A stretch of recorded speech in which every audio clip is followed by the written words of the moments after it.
I'm Tracy E. Gilchrist, and this is Equal Entertainment. Fees for your concerts and sports events will be getting clarity soon. President Joe Biden is set to announce changes to how the ticketing industry operates. The White House says Live Nation and Ticketmaster will give consumers the ability to see all fees up front. The action will begin in September.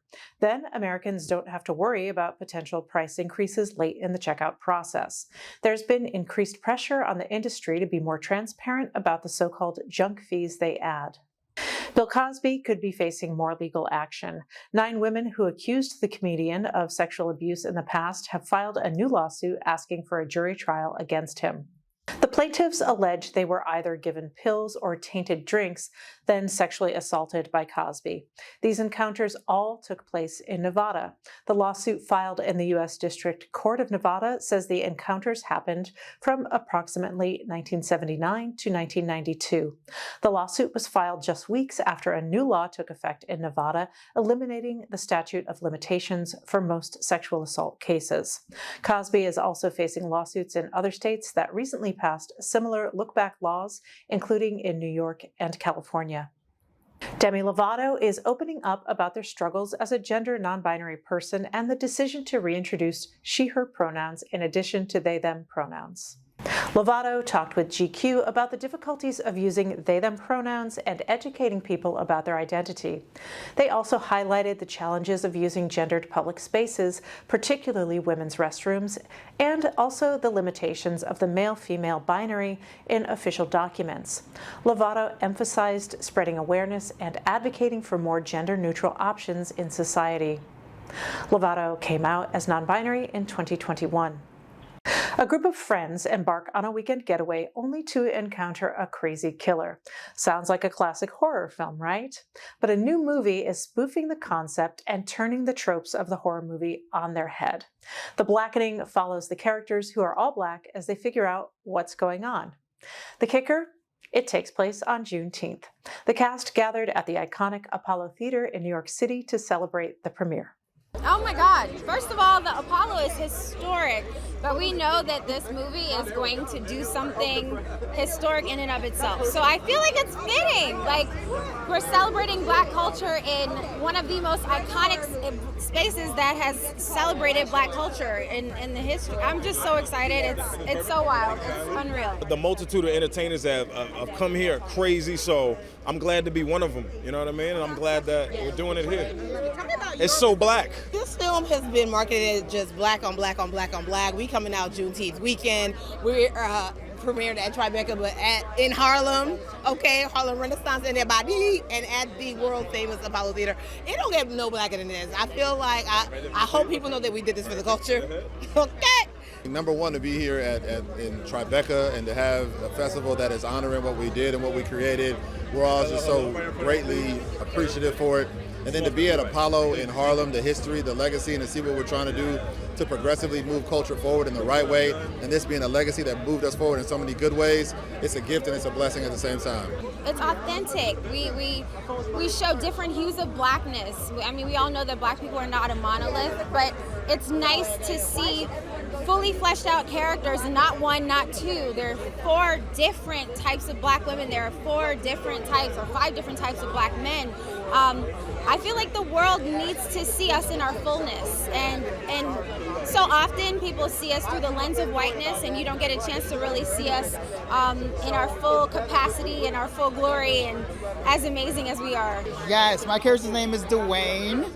He is a Black queer friend. He really loves his friends, and he will do anything it takes for him and his friends to survive. These are real people in real danger, and the comedy comes from them being authentically themselves and how that horror and that comedy conflicts. Yeah. It's the kind of movie that you should watch in a theater full of Black people to get the full movie-going experience, because we're going to talk back to the screen. We're going to laugh. We're going to scream. We're going to be like, now why you do that? Well, it's funny, and most importantly, it's specific to a culture. It is Black. It is unapologetic. It is one of those movies that we kind of designed it for people to scream at the screen, and hopefully they do. Actor Jessica Clarke starred in works like True Blood and A Perfect Ending. Now she's hosting one of the first lesbian dating competition shows in the US. Jessica tells me about how she doesn't take the opportunity lightly to share women loving women visibility with the world. Like a Bachelor setup? A little? Yeah, it's a very classic dating show. So we have our wonderful lead, Amber Whittington, and then we have 16 queer contestants, and they all live under the same roof in a Palm Springs mansion. And so Amber lives there as well. So the women and her have access to each other kind of day and night. Ooh. They cook breakfast together, they party in the pool late at night together. There's kind of a lot more opportunity for organic connections and organic feelings to develop. And then, yes, we slowly, unfortunately, see them leave as Amber decides that they are not her romantic love interest. There's an enormous amount of love and community love on the show. But yes, then it goes all the way down to the final and we see who Amber picks. Incredible. Well, reality shows are heightened to begin with. And then, of course, you have built-in lesbian drama.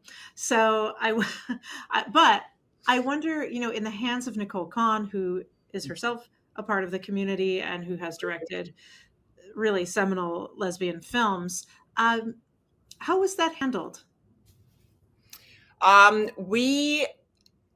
So Nicole's amazing for this. She's amazing as an I call it an actor's director, in the sense that she's so open to like your journey and your discovery and things like that. And she really brought that energy to this dating show. And so very early on, we talked about it and we decided that, yes, of course, it's going to be heightened, but that we really wanted to show it as organically as possible. We wanted to show our community being themselves. And so we said from the very beginning, you're not obliged to say anything. You're not obliged to not say anything. You can dress how you want, act how you want, be any which way.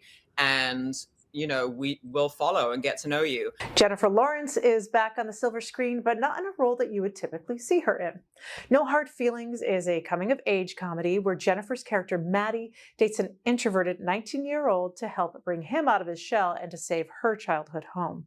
It's very funny and stars Jennifer Lawrence and Andrew Barth Feldman. Tell me that their characters have quite a lot going on. Congratulations on No Hard Feelings. It's very funny. And thank you. Yeah, and also, obviously a little bit raunchy and all of that, but there's a lot going on here. And Andrew, I wonder, would you talk a little bit about Percy's arc and this kind of notion of coming into oneself, as an adult that is, in the film? Yeah, that's right. Percy is somebody who has the right to make his own decisions, but doesn't yet know how to, and is really stuck in this bubble that his parents have built for him that he wants to fight against, but he doesn't realize even how comfortable it is for him. And so that's why extensive measures need to be taken in this movie. And slowly he learns how to voice what it is that he needs, how to know what it is that he needs, and become the adult that he is.